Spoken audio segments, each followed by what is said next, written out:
I think you guys might be thinking about yourselves too much. That was the statement of Gemma Kirk when she was asked any advice on confident women via Instagram stories. She's not wrong. Many women, girls, and femme do think about themselves entirely too much, more specifically, their bodies. Not out of vanity, but as a form of ritualized self surveillance. We scan the day's bloat, tally dimples where fat and skin marry. We berate our bodies for the transgressive act of being human.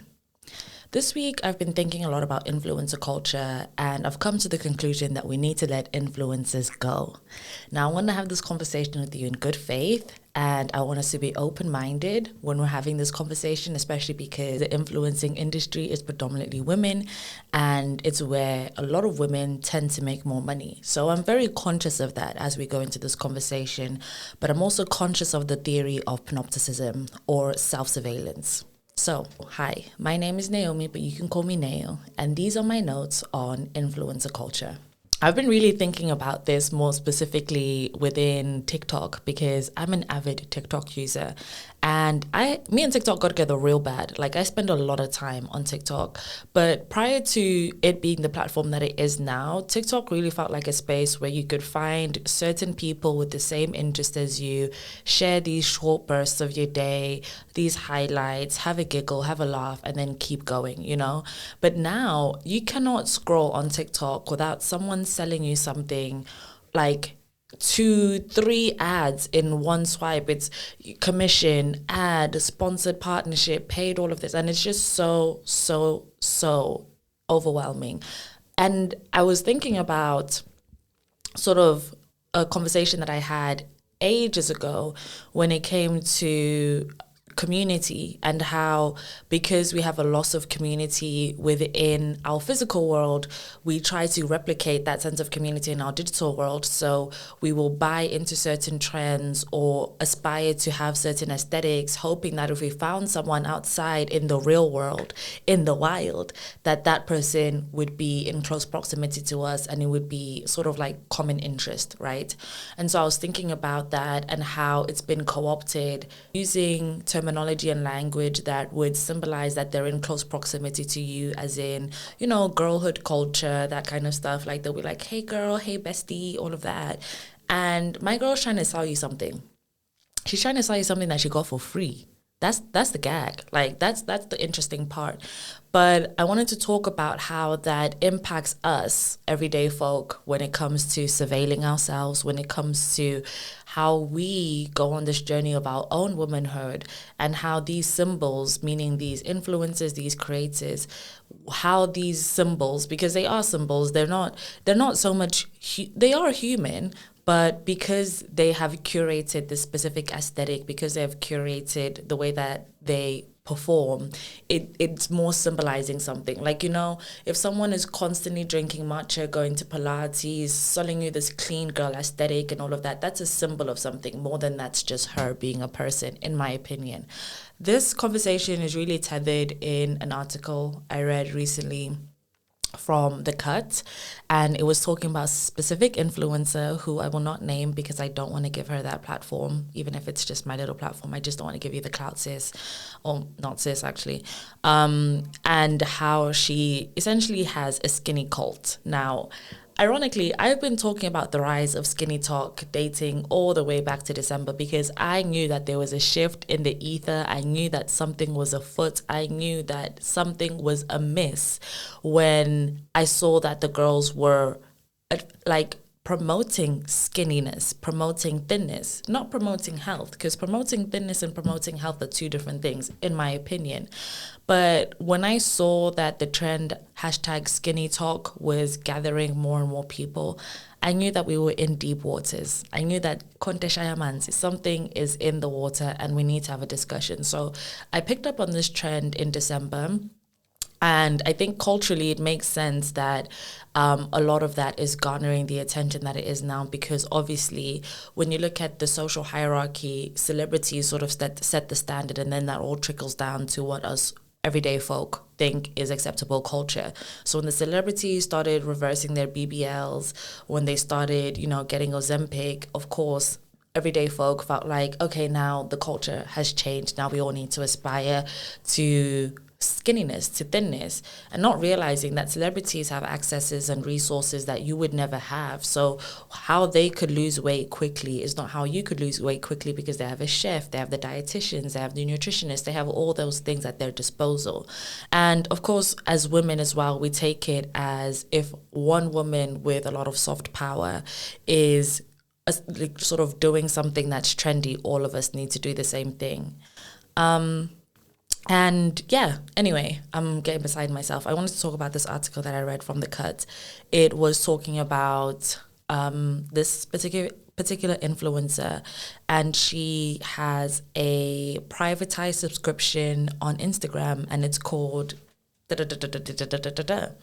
and in this she basically encourages her fan base, followers, subscribers to be as skinny as possible. When I'm talking about to be as skinny as possible, I'm talking to be as skinny. Like, I'm talking about, what did you eat today?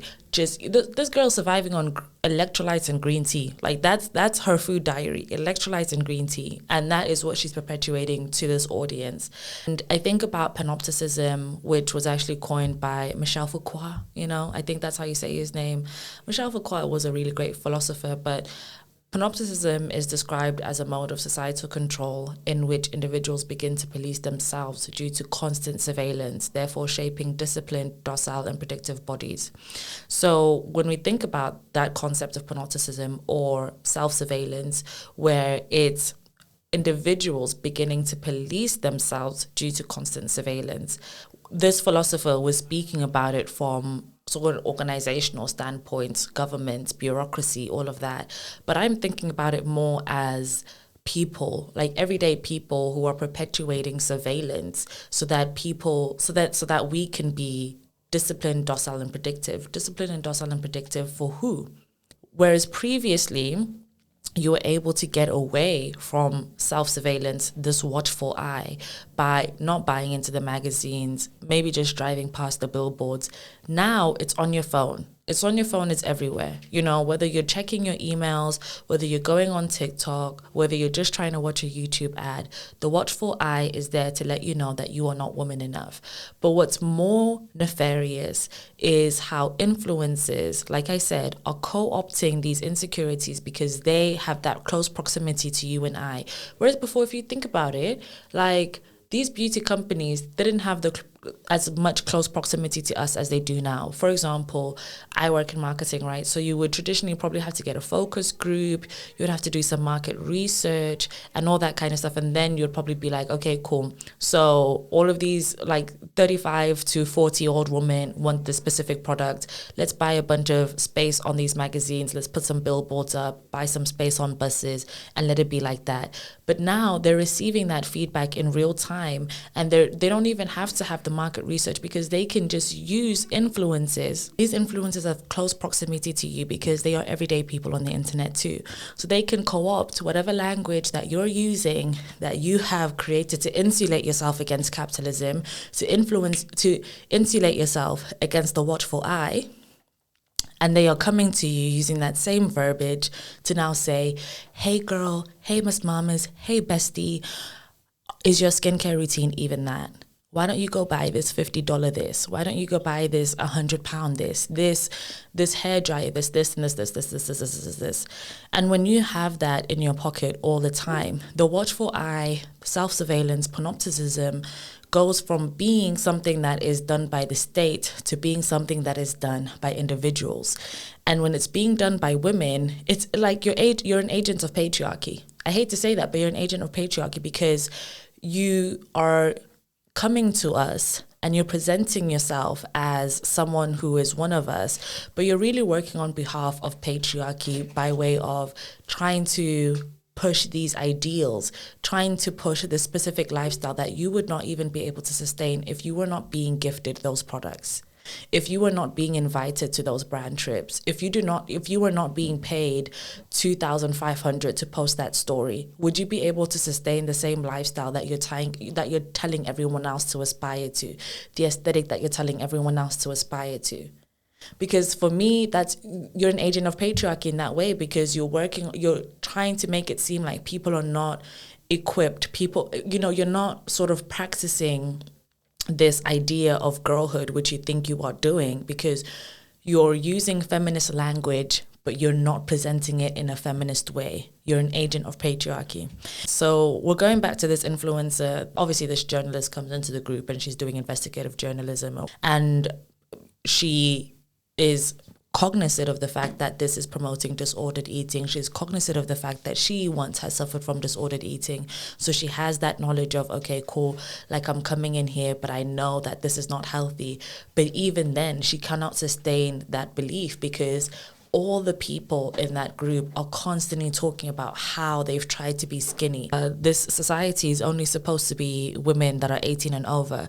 But this journalist found that there were at least a dozen people on there who are freshmen, like, young children, so like minors essentially, who are joining this, and they're bragging about walking 27,000 steps. They're bragging about how they put mouth tape over their mouth so then they don't eat basically throughout the day. They're bragging about how they only had like a carrot or whatever, and they feel skinny and all of those things.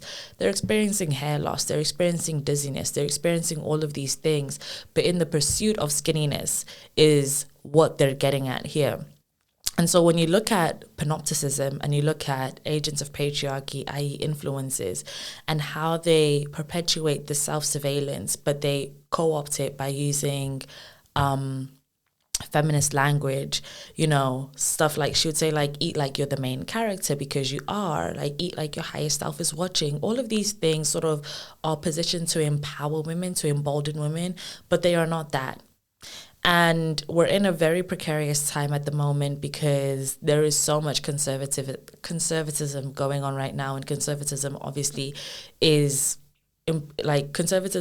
thrives on controlling women's bodies. Like that's the whole point, is that it further perpetuates patriarchy and men being like the leaders or all of that kind of stuff. So she's able to make this money, and she's able to co-opt this sense of community and this sense of girlhood, because the culture allows her to do that. The culture allows her to do that. We already are surveillanced as young girls. So for us to talk about being progressive, for us to talk about being feminist, but we're still subscribing to the same ideologies that have been detrimental to us even as we were growing, even as we were forming our self-identities, to perpetuate that further and to even bring the next generation into that fold. I'm not sure what use this specific demographic of people have towards the community, because when you develop that watchful eye, you become both the subject and the object, surveilling yourself in the pursuit of the elusive ideal feminine. But the ideal feminine is not a natural state, guys. She is not born, she is assembled. And whatever that looks like for you, I mean, someone could argue that I'm assembled right now, and it's true, I am. The hair is not natural, the makeup's not natural, all of that's not natural. But I'm not perpetuating it as something that you should be doing, because then you're not woman enough, or you're not the person that you think you are. You know what I'm saying? And of course, you can take it with a grain of salt, and we can always say, oh, but you don't have to listen to that if you don't want to. But if so many of you are doing that, it sets the precedent and it sets the culture. It sets the standard. When you're not opting out of the watchful eye, when you're not opting out of the male gaze, when you're not opting out of patriarchy's gaze, you then set the standard, especially to impressionable young women, that this is what they should be doing in a world that's already telling them that if they do divest from the watchful eye, they divest from self-surveillance, panopticism, that there will be serious ramifications for that. So when you're doing it yourself and you're in a position of power, when you're in a position of influence, it's very questionable to me. You're not a girl's girl. You're not the girl you think you are. And yeah, I really feel like it's psychological warfare, especially when you think about the kind of women that tend to perpetuate these aesthetics, like the kind of women that are able to participate in these trends. By and large, they tend to be white women who are thin, who have access to resources, who come from some sort of wealth, or, and when I say wealth, I'm not talking about billions, but you know what I'm saying? You're not having to send money back home. You're not paying black tax, and all that kind of stuff. And what's fascinating is that the group chat, when we go back to this article by The Cut, is that the group chat is positioned as one of like, you know, encouraging each other and, you know, being a community. But what journalists found is that they're just one-upping each other. So if someone says, I walked 27,000 steps today, someone's saying, well, I walked 30,000 steps. You know, it's like tit for tat, you know. And this influencer herself is quite fat phobic. So you'll find her reposting TikToks about women, normal sized women, maybe even overweight women, wearing a sundress, and she'll caption it, girls be 300 pounds, saying, I'm a snack. Like, and then she says, no, Megatron, you're a fucking vending machine. And this woman positions herself as someone who is feminist or has feminist ideologies and is trying to help women.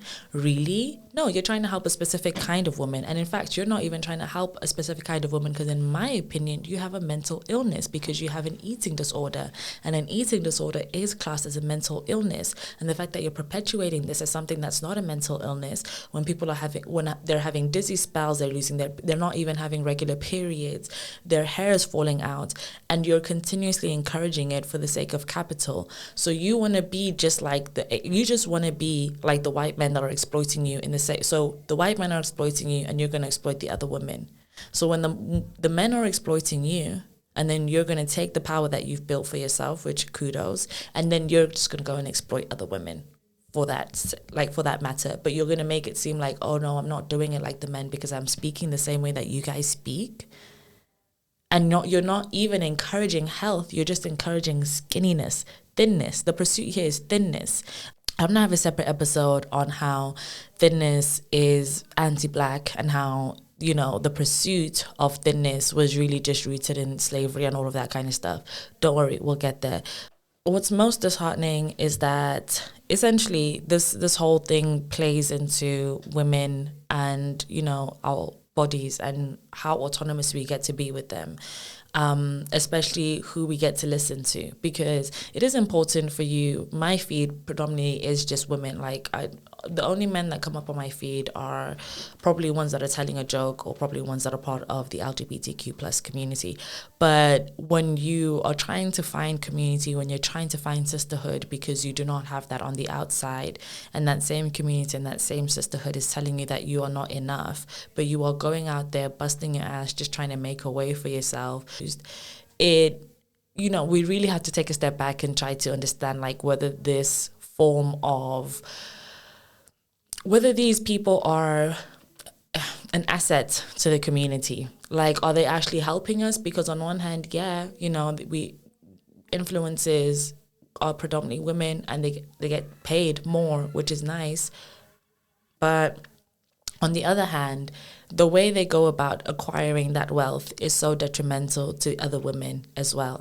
So yeah, that's really all I have to say today. This was my first episode, so it was a little all over the place. But all in all, I just want to say we need to let go of the influencers because they are no longer an asset to the society. They are perpetuating the same harm as patriarchy. They act as agents of patriarchy in a more sly and covert way. They co-opt feminist language. They co-opt community-led language as a means of acquiring economic advancement for themselves. And when you have such a big gap in how we all present ourselves as women against a patriarchal system, such that women are like literally losing hair for the sake of being skinny. And it's like, for what though? Like, okay, so when you are skinny, again, what would that mean for you? How would that change your life? Because on a systemic level, I do know that obviously being thin has its advantages, and you know, beauty is capital. And right now, socially, we have this big cultural shift in conservatism and all of that kind of stuff. But on an individual basis, what would that do for you? How would that make you feel? How would that improve the quality of your life if you are dizzy all the time in the pursuit of that thinness? If you're losing hair, if you're not able to eat well, you know, if you're ignoring the hunger cues of your body, if you're not menstruating regularly, how does that help you? How sustainable is that for you? For someone who does not even know you on an individual basis, she's just sending out prompts. Like, how's everyone staying skinny this weekend? Some chat GPT type shit, and she's just sending it out, and you're aspiring to that for what? She's making over 6 figures every month off of your body decaying. For what? How does that help you? Who benefits from that? Like, we need to start actually calling out people who are agents of patriarchy, whether they pick me, male-centered women, these women that sort of perpetuate the watchful eye, self-surveillance. We need to start doing that, because right now our bodies do not belong to us. They are being siphoned into whatever the conservative rhetoric wants it to be. So we need to really start calling it out for what it is. Like, she's an agent of patriarchy, and she's co-opting girls' girl language. Because once you figure out why, what your motivation is behind this, then it's easier for you to sustain it. But if, like I said, if you're just in the pursuit of skinniness, not even health, how sustainable is that for you? People do die because of eating disorders. This is why it's classified as one of the deadliest mental illnesses. It's a really, really serious thing, and it predominantly affects women. So when other women are perpetuating it, what does that say about feminism? What does that say about girlhood? What does that say about womanhood? And it really, just for my closing thoughts, it also reminds me of an article that I read from LSE not too long ago about confidence culture. And I'll leave the podcast with this quote. Our job is to lean in, to practice self-care and embrace our imperfections, but to simultaneously seek to improve them, pursue unattainable models of womanhood, and to ironically feel comfortable in our skin and love ourselves as we are. So this was basically talking about how confidence culture, like this influencer says, eat like your highest self, all of this, the onus that it puts on you for the fact that you do not look like this idealized version of yourself who you could never be, because perfection doesn't exist, because these beauty ideals that are being perpetuated aren't even real, and they're being perpetuated by men. The fact that it's your job to lean in and to practice all these things and embrace all these imperfections, but then also constantly improve them and pursue these unattainable models of womanhood. Don't you see the irony in that? For you to say to someone, eat like your highest self, but then at the same time, you're just sipping on electrolytes and green tea and calling that a meal? That's not your highest self. Your highest self is alive and has the nutrients that she needs to sustain herself. You are not eating like your highest self if you're only drinking green tea and electrolytes. You're starving yourself. That's not your body. That body belongs to someone else. That body doesn't belong to you. I know I've been a little bit all over the place, but I've been a little bit nervous because, again, I want to come from it from a loving perspective, operating in good faith and all of that kind of stuff. But I also feel like it's important to call out cancerous rhetoric and cancerous people within the community, especially as women.